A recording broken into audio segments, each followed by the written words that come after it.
नाडेप एक किसान हैं जो नागपुर से हैं और वो अपने खेत में काम करते थे और काम करते हुए उनको he was facing the problems in decomposition of the raw material, form raw materials. So after the continue माने was he evaluate the system which is based on brick and cement based structure जो कि porous है. Aerobic composting के लिए उन्होंने ये अपना काम दिया है. इस टैंक की जो लंबाई है वो करीब 8.5 से 10 फीट तक हो सकती है. चौड़ाई जो है वो 4.5 फीट हो सकती है. 4.5 से 6 फीट, आउटर 6 फीट और अंदर में 4.5 फीट. और ऊंचाई जो है वो 3.5 से 4.5 फीट हो सकती है. इसमें 11 से 13 रद्दे लगते हैं और आमने सामने जो है करीब 42 से लेके 56 छेद ऐसे होते हैं. और उधर में जो है वो 28 से 32 छेद हो सकते हैं. वो कम ज्यादा हो सकते हैं. ये कोई एकदम this is not the permanent measurement. The object या the aim is just to get proper air of this material. तो इसको करने के लिए जिस फार्म पे जो फार्म बेस बहुत ज्यादा मात्रा में है, थोड़ा बहुत पशुओं का गोबर भी है और इनरिलीविएंट है, अनमैनेज्ड है. Under such circumstances we can make this on farm compost which is known as NADEP compost. तो नाडेप कंपोस्ट में सूखा कचरा, गीला कचरा, गोबर और इसके अलावा जो पशुओं के नीचे की बिछाली है ये हो सकते हैं. और इसके लिए सूखी घास, हरी घास हो सकती है या पशु माने सब्जियों के डंठल एटसेट्रा हो सकते हैं. इसके लिए क्या करना है कि एक टैंक बना लेना है सीमेंट और ईंटों की सहायता से, जिसमें 42 से 56 छेद लंबाई की में हो और चौड़ाई में 28 से 32 छेद हो.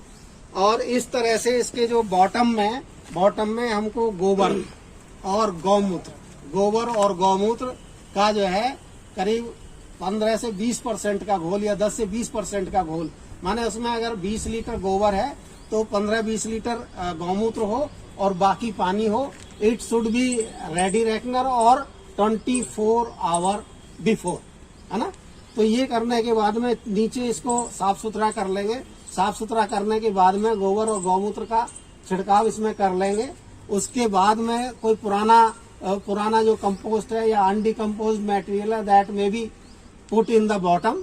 उसके बाद थोड़ा सा जो सूखा घास है या सूखा जो क्रॉप रेसिड्यू है उसको ले लेंगे और अगर हो सके तो उसको जो मटेरियल है उसमें थोड़ा सा इसको भिगो लें.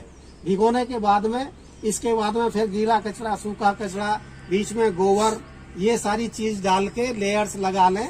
बहुत सिस्टमेटिक करने का, बहुत ज्यादा ध्यान देने का जरूरत नहीं है. बस ये ध्यान रहे कि गीला कचरा सारा एक साथ ना जाए, सूखा कचरा सारा एक साथ नहीं जाए. अगर मटेरियल ज्यादा सूखा है तो we can add some water along with the cow dung and cow urine slurry made 24 hours. ऊपर तक भर लेते हैं. ऊपर से भरने के बाद में वी कैन टेक द ये fertile soil from the field और वो लेने के बाद we can press it properly manually. पैरों से इसको दबा देंगे और लेबल्ड कर देंगे. लेबल्ड करने के बाद में इसको थोड़ा डॉम शेप थोड़ा ले लेंगे.